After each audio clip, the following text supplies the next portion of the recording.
படிகள் அழைக்குது 18 படிகள் அழைக்குது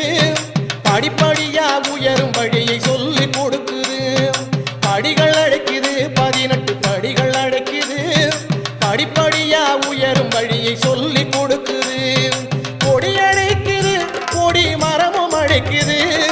கொடி அழைக்குது கொடி மரமும் அழைக்குது கோட்டையாளும் சாஸ்தாவிடம் கொண்டு செல்லுது நம்மை கோட்டையாளும் சாஸ்தாவிடம் கொண்டு செல்லுது